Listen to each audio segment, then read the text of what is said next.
کیا سرکار غوث پاک رضی اللہ تعالیٰ عنہ کی جو شاگردوں کی تعداد ہے جی آپ جس سے علم کا اندازہ لگائیں گے، بے شک آپ کے جو شاگردوں کی تعداد ہے وہ 1,00,000 ہے۔ 1,00,000 شاگرد آپ کے طلبہ کی تعداد 1,00,000 ہے، اور اس زمانے میں جبکہ آبادی اتنی زیادہ نہیں تھی۔ اور ہر سال تقریباً جب آپ یعنی کہ 40-50 سال تو اس میں عبادت ریاضت اور اس میں گزرے تھے نا، اس کے بعد جب آپ اپنا ممبر تدریس پر فائز ہوئے، جی تقریباً ہر سال 3,000 افراد فارغ التحصیل ہوتے تھے۔ 3,000 3,000 طلبہ اوسطاً ہر سال فارغ ہوتے تھے، کیا جس میں محدثین کی کیٹیگری جدا تھی، فقہا کی جدا تھی، واہ فقیہ علوم والوں کی جدا ہوا کرتی تھی۔ واہ کیا اور آپ کی یہ تدریس جو ہے یہ کب تک جاری رہی کہ آپ کا مدرسہ قادریہ ہوا کرتا تھا، اچھا مدرسہ تھا باقاعدہ۔ آپ کا مدرسہ قادریہ باقاعدہ، یعنی کہ اتنی بڑی تعداد آخر جہاں پڑھتی تھی وہ مدرسہ ہی ہو سکتا ہے نا۔ صحیح بالکل پھر خود آپ بھی مدرسے میں پڑھے ہوئے تھے۔ صحیح۔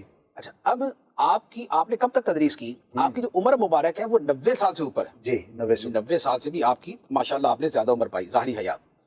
جب آپ 90 سال کی عمر کے تھے، حنبلیوں کے ایک امام ہیں، امام ابن قدامہ المقدسی، اچھا حنبلی فقہا کے بہت بڑے فقیہ، پائے کیا اور ان کے ائمہ میں آپ کا شمار ہوتا ہے۔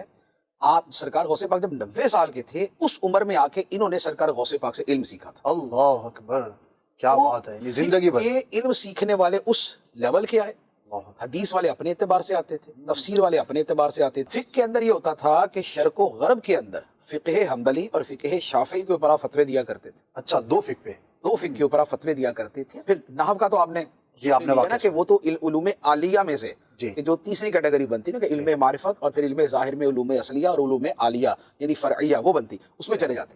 اچھا اسی طرح علم الکلام، عقیدے کا علم، عقیدے کا علم عقیدے کے علم میں شیخ شہاب الدین سہروردی رحمۃ اللہ علیہ جو سلسلہ سہروردیہ کے پیشوا ہیں، پیشوا ہے بے شک۔ یہ فرماتے ہیں کہ مجھے علم الکلام عقیدے کا علم پڑھنے کا بڑا شوق تھا۔ میرے چچا ایک مرتبہ مجھے سرکار غوث پاک کی بارگاہ میں لے گئے اور جا کے فرمایا کہ یہ میرا بیٹا جو ہے یہ علم الکلام میں لگا رہتا ہے اور یہ دوسرے علوم کی طرف توجہ نہیں دیتا۔ صحیح۔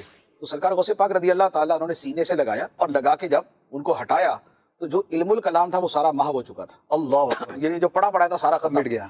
اب ان کے دل میں بڑی ایک افسردگی ہوئی کہ بھئی اتنی محنت سے اتنی کتابیں پڑھی، یاد کی اور علم حاصل کیا اور یہ سارا ہی جاتا رہا۔ سرکار غوث پاک نے دوبارہ جب سینے سے لگایا تو پھر جو علم کا دریا منتقل کیا اور جو ان کے قلب کو روشن کیا، اور آج پھر تک اس جاری میں علم العقائد اور کیا اس میں علم تصوف اور کیا چیزیں ہیں، تو وہ ان کی کتابیں پڑھ کے اور ان کے ملفوظات پڑھ کے دیکھ لے پتہ چل جاتا۔